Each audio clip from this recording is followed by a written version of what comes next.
I booked a $9,400 family trip to Japan for Dad's 60th, only to get a text. We gave your spot to Kevin's girlfriend. She's more fun. I replied, got it. That night, I canceled the entire trip, flights, hotel, everything. When they returned, the locks were changed, the rent had tripled, and their cards declined at the coffee shop. That was just the beginning. I stared at the message on my phone, the blinking dots taunting me as if there was more cruelty waiting just below. It was from my mother. Simple, casual, like she hadn't just thrown 3 months of planning and $9,400 of my money in the trash. We gave your spot to Kevin's girlfriend. She's more fun. No apology. No explanation. Just a smirking slap in digital ink. My reply was just as short. Got it. And then I did what no one expected. I canceled the entire trip, flights, hotel, everything. Non-refundable? Didn't care. I'd booked it. I'd kill it. And that night, I changed the locks to the family house. It was in my name anyway. They'd been living there rent-free for the last 5 years, laughing behind my back. It was finally my turn to laugh. But let's rewind. Let me tell you how I got to the point where I could destroy a family vacation, triple the rent on my parents, and cut off my golden boy brother like a tumor I should have removed years ago. It started with one stupid idea, to be the good son. My dad was turning 60, a milestone. And I thought, what better way to celebrate than a family trip to Japan? He'd always talked about seeing Kyoto's cherry blossoms before his knees gave out, and my mom adored sushi like it was religion. Kevin, my younger brother, said he dreamed of eating real ramen, not the cheap college stuff. So I did the thing everyone said I shouldn't. I paid for it all. $9,400. Flights, hotels, bullet train passes, even restaurant reservations. I coordinated the itinerary between my work deadlines. Spent weekends calculating hotel proximity to shrines and shops, comparing ticket prices. I even upgraded their flights to premium economy. I didn't care about luxury for myself. I booked myself a budget seat and a small room in Osaka, because I thought this was what love looked like. But Kevin always finds a way to remind me who I am in this family. Not the favorite, not the fun one, just the guy who pays. So when I saw the text, we gave your spot to Kevin's girlfriend. She's more fun. It wasn't shock I felt. It was clarity. And clarity is dangerous in the hands of someone who's been used for too long. They always thought I'd stay quiet, until I didn't. It started with guilt. That's how they hook you, not with love, not even with obligation. Just guilt. My parents had never asked me to pay for things directly. No, they preferred subtle tactics. Kevin's doing his best, but it's so hard for young people these days. You're lucky to have a stable job, not everyone can say that. Your father and I are proud of you, you know. We just wish Kevin had your drive. At first, I paid because I wanted to. Kevin was my younger brother. I figured helping him finish college was the right thing to do. I covered his tuition, his books, even bought him a laptop when his old one mysteriously broke 2 weeks before finals. But help became expectation fast. 3 months after his graduation, he hadn't even applied for a job. Still figuring things out, he said, playing FIFA on the couch all day. I'd come home from a 12-hour shift to find him eating takeout with his feet on my coffee table, food I paid for in a house I owned. And Mom would say, he just needs some time. Don't pressure him. Dad? He wouldn't even look up from his iPad. Let the boy breathe, he'd mutter, as if I were the problem. It got worse when Kevin got a girlfriend. Madison Mads, as she insisted I call her, moved in 2 months after they started dating. No rent, of course. No discussion. Just suddenly, there. She took over my kitchen, my Netflix, my Wi-Fi. One night, I found her trying on my dress shoes for a TikTok video. I'm doing a character, she said with a wink. Don't be weird. Kevin laughed. Dude, relax. She's funny. Funny. That word would haunt me. Still, I stayed silent. I kept paying. Because family. Because what would Dad say if we fought? Because you make more than enough. When Kevin lost the job I helped him get, showing up late 3 times in his first week, I covered his car payments so his credit wouldn't tank. When Madison totaled her old sedan, I co-signed a used Mazda in my name. Stupid. I know. And when they surprised us all by saying they wanted to come on Dad's birthday trip, I didn't blink. I adjusted the plans, added more rooms, rebooked hotels. I even shifted my own PTO around to make it happen. And what did I get in return? We gave your spot to Kevin's girlfriend. She's more fun. That wasn't just an insult, it was a revelation. Because that one sentence confirmed what I'd always suspected. In my family's eyes, I wasn't fun, or loved, or even respected. I was useful. A wallet with a heartbeat. And the worst part? I'd let it happen. But they weren't done. Not even close. The morning after they landed in Tokyo, I got a text from Kevin. Yo, can you wire us some spending money? Mads forgot her card and Dad says the exchange rates are trash. I didn't reply. An hour later, another one. Come on, man. Don't be salty. This is supposed to be about Dad, not you. I nearly threw my phone across the room. They'd stolen my spot. My vacation. My moment. And still, they wanted more. But I kept quiet. Let them enjoy it. Let them post their filtered reels of family love while I sat at home in a now empty house with a rage I could barely name. Until day 5 of their trip. That's when the call came from the hotel. Mr. Adams, we're contacting you because the credit card on file for the group reservation has been declined. And there's a discrepancy with the guests listed. A non-authorized person has been added to the suite. So that's how they pulled it off. They'd swapped me out for Madison without telling the hotel. Used my card to pay for her spot. Thought I'd never notice. That was the moment. Not the insult. Not the money. Not even being cut out of my father's 60th birthday trip. It was the assumption that I'd take it. That I'd always take it. So I logged into my bank account. Flagged the charges. Shut down the card. Then I called the hotel back. Remove all guests. The reservation is canceled. And please alert security if anyone tries to dispute it. They're not authorized. The manager paused. Sir, they're still in the room. I'm aware, I said. They can find their own way home. The day they came back and found out everything had changed. I was in the kitchen when I heard the car doors slam. Voices followed. Loud ones. Panicked. My mother's high-pitched whine. Kevin yelling. Madison's voice rising above them all, shrill and angry. I didn't rush. I stirred my coffee and waited. Then came the banging. Boom. Boom. Boom. Open the door. Kevin's voice. We know you're in there. I walked to the front entrance, coffee still in hand. Peeked through the peephole. There they were. All three. Red-faced. Disheveled. Luggage in a pile on the porch. Madison was barefoot for some reason. I unlocked the deadbolt. Opened the door just enough to meet their eyes. What happened to our keys? Kevin demanded. I sipped my coffee. Oh, you mean the ones I had rekeyed? They don't work anymore. Seriously, man, he snapped. Are you serious right now? I nodded, calm. Dead serious. Mom pushed past him. We just got off a 14-hour flight. We're exhausted, hungry. You're trespassing, I said. This is private property. You're joking, Madison cut in. Her voice was sharp and mocking. You're actually locking out your own family? I stared at her for a second too long. Then said flatly, you're not my family. Her jaw dropped. Kevin turned to me, eyes wide. Okay, wow. This is messed up. We were stranded in Osaka with no money, no hotel, no Wi-Fi. Do you have any idea what that was like? Must have been tough, I said. Imagine being stuck in a foreign country on someone else's dime. Oh wait, that's what you did. Kevin's face flushed red. You humiliated us. You canceled everything. We couldn't even get a cab to the airport. They froze the cards. They froze everything. Yeah, I said, folding my arms. That tends to happen when you commit credit card fraud. Mom gasped. Fraud? Oh, don't be dramatic. I held up my phone, screen glowing with a paused screenshot from the hotel manager's email. Unauthorized guest. Charges disputed. Kevin, did you or did you not add Madison to the suite using my name? He opened his mouth, closed it, looked at Madison. She shrugged. I stepped aside and let them see into the house, not that there was much left. The couch was gone. Dining table gone. All the furniture they used to lounge on like they owned the place? Donated. The walls were bare. I'd cleared out everything they touched. You emptied the house? Mom said, stepping forward. Correction, I said. My house. Kevin clenched his fists. We lived here. For years. Without paying rent, I added. Without contributing. Without respect. Mom's face contorted. We're your family. This is disgusting. You're punishing us for one mistake. I laughed once. One mistake? You stole my vacation. Used my credit.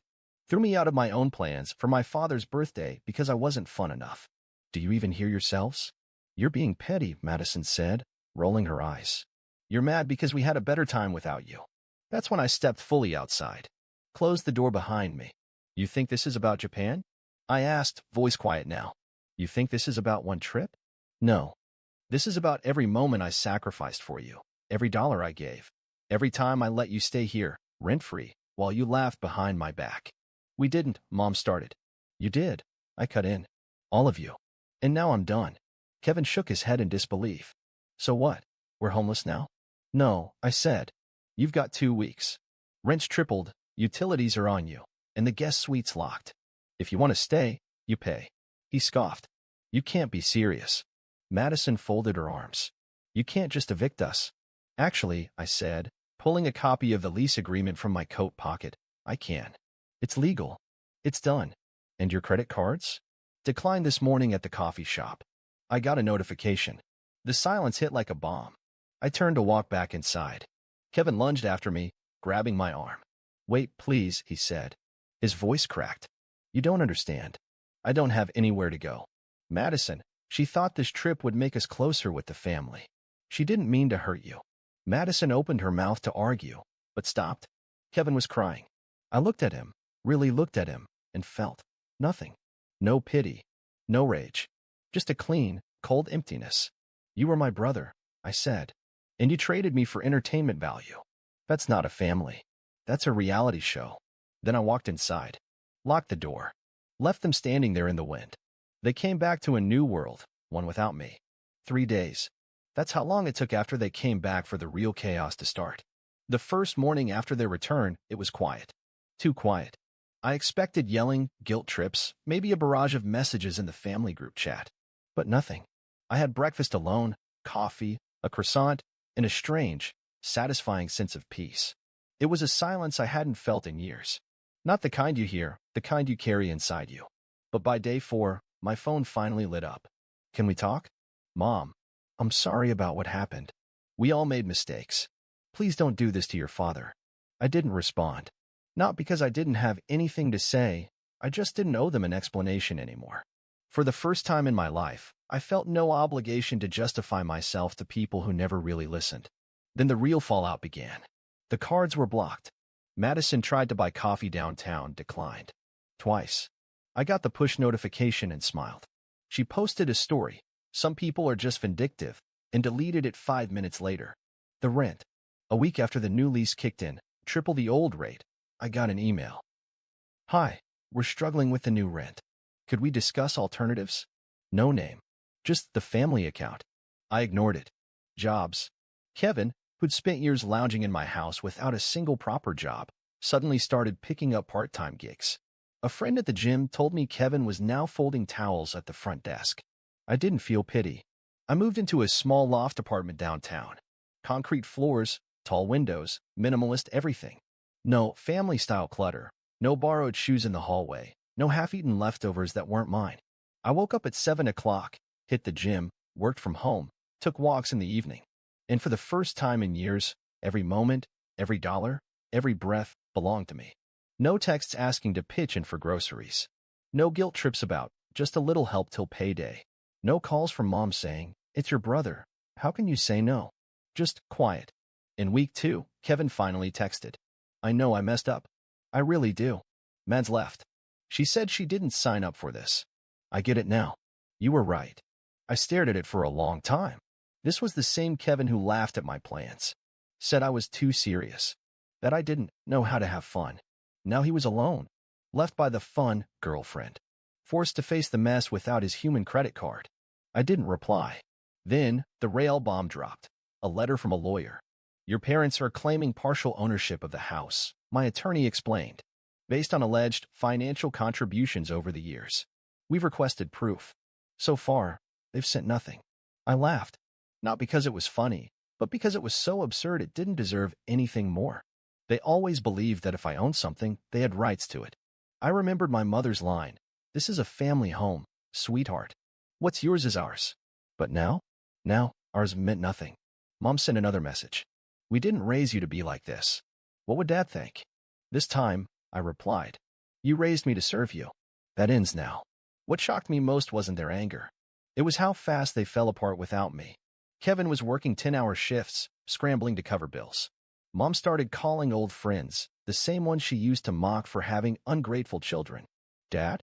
Silent. As always. He'd been quiet for every fight, every insult, every betrayal. His loyalty was to neutrality. And now? Now they were finally living in the world they built, one where I didn't exist to fix everything. And me? I sat on a new couch, in a new apartment, drinking coffee no one criticized, surrounded by nothing I didn't choose. For the first time in my life, I wasn't being used. For the first time, I wasn't obligated to show up for people who never showed up for me. And for the first time, I wasn't angry. I was free. I was never the problem. I was the solution they abused. Sometimes silence is louder than screaming. 3 months have passed since I pulled the plug. No more free rent. No more brotherly favors. No more pretending that family means love instead of leverage. I thought I'd feel guilt. Or grief. Maybe loneliness. But no. I feel something stronger. Peace. I wake up now without dread. Without waiting for the next request, the next manipulation disguised as a favor. I don't flinch when my phone buzzes. I don't brace myself for guilt trips masked as check-ins. I feel like I've stepped out of a fog, and I can finally breathe. A week ago, I found an old box while unpacking at the new place. Inside were photos, birthday cards, and a folder labeled family stuff. I opened it. Old airline tickets. Receipts from family vacations I'd paid for. Hotel confirmations under my name. It hit me like a brick. Every family memory was built on my credit card. They said I was cold, but I was the only one who kept the lights on. I flipped through a few photos. In every one, I was smiling, giving, gifting, driving, paying. And the others? Relaxed, carefree, like passengers in a car they didn't have to steer. I used to think that made me strong. Now I see that made me invisible. What they loved wasn't me. It was my usefulness. And when I stopped being useful, they stopped being loving. Kevin hasn't messaged me since Madison left. I heard from a mutual acquaintance that he moved into a basement apartment and started delivering food. And for once, I didn't feel superior. I felt nothing. Because now, his life is his responsibility, not mine. Madison scrubbed her social media clean, deleted our old photos, unfollowed the entire family. Her fun ran out when the free lifestyle did. Mom? She sent one final text. We didn't raise you to be like this. We miss who you used to be. And I answered. You miss the version of me who never said no. He's gone. Dad stayed silent. Of course he did. He always did. Years of watching things fall apart while sipping his coffee in silence. He never yelled. Never hit. He just watched. And honestly, that was worse.